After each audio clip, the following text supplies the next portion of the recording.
Hola con todos, el día de hoy quisiera que habláramos de dos temas que son muy importantes dentro de la asignatura de psicopatología. Estamos hablando de dos trastornos. El primero, el trastorno de la desregulación disruptiva del estado del ánimo, y el segundo, la depresión mayor. Mi nombre es Miguel Ángel Ochoa Guerrero, soy estudiante de la carrera de Psicología Clínica en la Universidad Nacional de Loja. ¿Qué es el trastorno disruptivo o de desregulación disruptiva del estado de ánimo? Primeramente, es un trastorno que está caracterizado por accesos graves de cólera, además de que el individuo va a presentar una irritabilidad persistente en largos periodos de tiempo. Está presente dentro de los niños y los adolescentes. Este no puede diagnosticarse antes de los 6 años o antes de los 6 años ni después de los 18 años. El inicio de esta sintomatología se presenta antes de los 10 años. ¿Cuáles son los criterios diagnósticos que nos propone el DSM-5? Primeramente nos menciona de que va a presentar accesos de cólera que son graves dentro de las manifestaciones que son verbales, como por ejemplo verbalizaciones o desfogos verbales. Del mismo modo en la parte de los comportamientos, como comportamientos de agresión hacia otras personas o de agresión hacia propiedades o objetos. También estamos hablando de que va a presentar la intensidad y la duración de estas manifestaciones son demasiado desproporcionadas en relación a lo que es la situación o lo que está provocando esta manifestación. Este acceso de cólera no concuerda con lo que es el grado del desarrollo del individuo. Además, el estado de ánimo de estos individuos va a presentarse como irritable o irascible en la mayor parte del tiempo. Es decir, todo el día, casi todos los días, y que esto va a poder ser evidente por otras personas.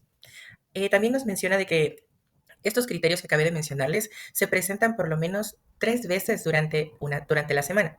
Además, van a estar presentes por un periodo de 12 meses o más. Y este individuo no ha tenido en ningún momento, no ha tenido un periodo ya sea de 3 meses o más de 3 meses de manera consecutiva donde no haya presentado la totalidad de la sintomatología.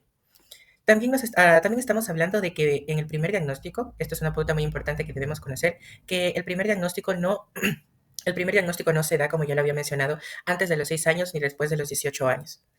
Además, tenemos que evidenciar de que de la sintomatología haya estado presente antes de los 10 años. Continuando con esta explicación, pasemos a lo siguiente, que sería hablar del desarrollo, curso y las consecuencias funcionales. Como ya les había mencionado, el inicio de la sintomatología se presenta antes de los 10 años y por su parte es mucho más común la presencia de este trastorno en los adolescentes y es mucho menos frecuente que se presente este trastorno en la adultez. El riesgo de desarrollar depresión y trastornos de ansiedad es alto en la adultez. ¿Cuáles son los problemas funcionales que presentan estos individuos? Primeramente están los problemas en las relaciones familiares y las relaciones sociales, ya sea con amistades o dentro del colegio, lo que va a evidenciarse en el rendimiento académico bajo. El riesgo aquí es clave, importante, que el riesgo de ideación suicida, intento suicida, planificación suicida, son bastante altos dentro de este trastorno. Vamos con el diagnóstico diferencial. El diagnóstico diferencial de este trastorno nos manifiesta lo siguiente. Dentro del diagnóstico diferencial, nosotros tenemos que evidenciar primeramente la diferencia con el trastorno bipolar. ¿A qué nos referimos? Bueno, la diferencia está marcada primeramente en los episodios de irritabilidad. Dentro del trastorno de desregulación disruptiva del estado de ánimo, la irritabilidad se manifiesta durante todos los periodos. Esto va a mantenerse en el niño. Mientras que en el trastorno bipolar esto se va a manifestar por episodios donde se va a ver irritable y otros episodios donde va a actuar de manera normal. Otra de las diferencias que podemos identificar aquí es las manifestaciones de episodios maníacos e hipomaníacos, que no están presentes o que son ausentes dentro del trastorno de desregulación disruptiva del estado de ánimo. También tenemos a la diferencia con el trastorno negativista desafiante, ya que puede manifestarse como una condición secundaria a este trastorno de regulación disruptiva del estado de ánimo, pero no puede manifestarse un trastorno negativista desafiante como una segunda manifestación de este mismo trastorno. Se debe diferenciar también del trastorno por déficit de atención e hiperactividad, de la depresión mayor, del trastorno de ansiedad y también del trastorno del espectro autista.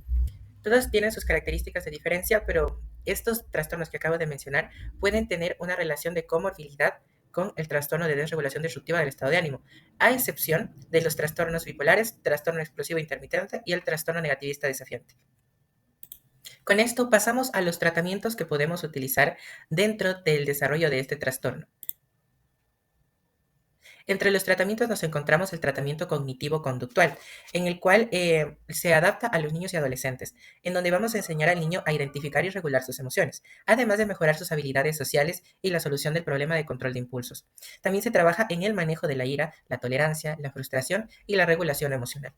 También encontramos la terapia dialéctico-conductual, que es útil cuando hay ideación suicida.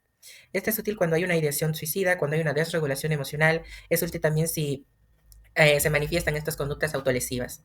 Tenemos la psicoeducación a los padres.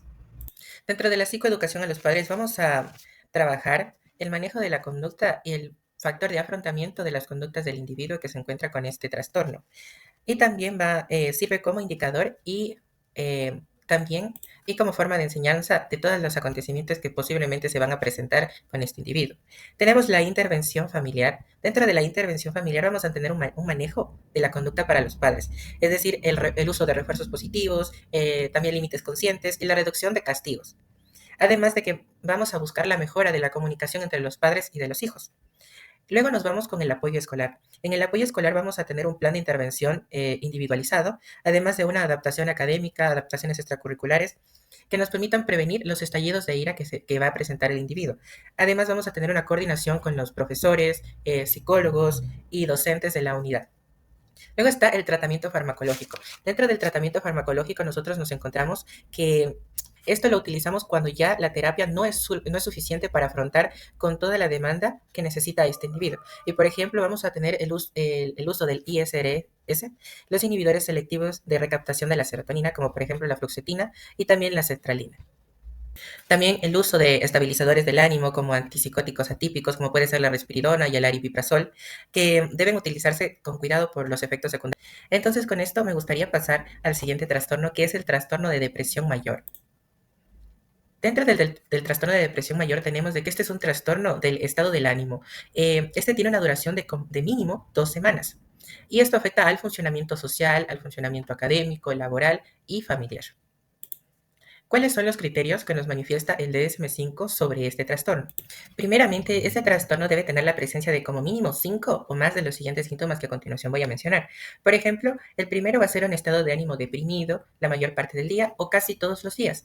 Y esta información esto va a salir de la información subjetiva que nosotros identifiquemos y además de la observación de otras personas. Va a haber una disminución importante del interés o placer a casi todas las actividades, la presencia de anedonia, y una pérdida importante del peso o aumento del peso sin hacer dieta o, o alguna otra actividad. Vamos a tener un insomnio o hiperinsomnia casi todos los días, dependiendo del individuo. Va a presentar una agitación o retraso psicomotor, además de que va a tener una gran fatiga o pérdida de energía casi todos los días. Además de sentimientos de inutilidad o culpabilidad excesiva que es inapropiada. Es inapropiada por su presencia en todos los días. Una disminución de la capacidad para concentrarse, pensar, poner atención y de tomar pequeñas decisiones a lo largo de todos los días. Va a presentar pensamientos de muerte. No solamente miedo a morir, sino que va a presentar ideas suicidas recurrentes, una planificación, un intento suicida, e incluso puede ya llevarlo a cabo dependiendo de la gravedad de este trastorno. Dentro de otro de los criterios nos manifiesta de que estos síntomas generan un malestar clínicamente significativo en todas las áreas. Por ejemplo, un deterioro social, en lo laboral, u otras áreas que son muy importantes para el funcionamiento del individuo.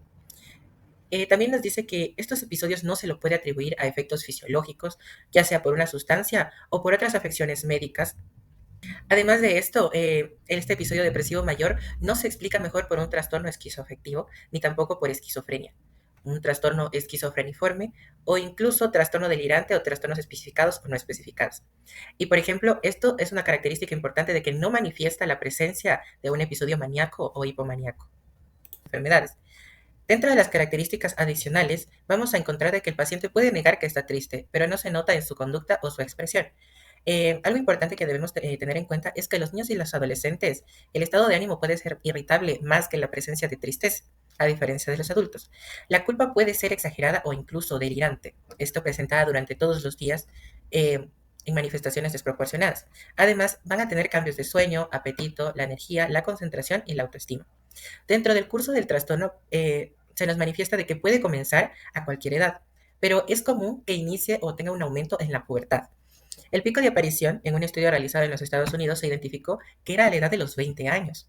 En los casos mucho más leves del trastorno depresivo mayor, la recuperación se da dentro de 3 meses, pero en los casos más graves puede durar hasta un año o más. Puede haber recaídas o episodios recurrentes. Las recaídas se van a presentar durante el proceso de tratamiento y que deben identificarse para poder solucionarse.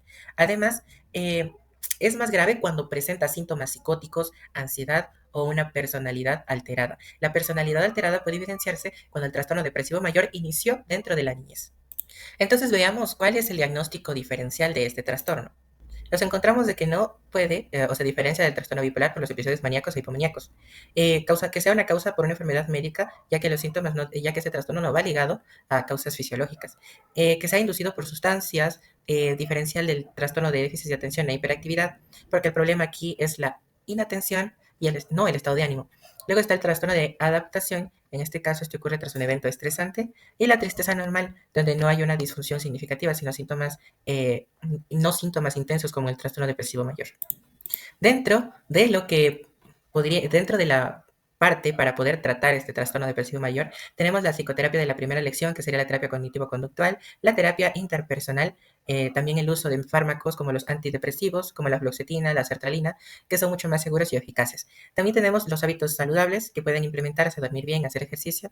En casos de resistencia grave, la terapia electroconvulsiva, pero esto ya es cuando existe un alto riesgo de suicidio.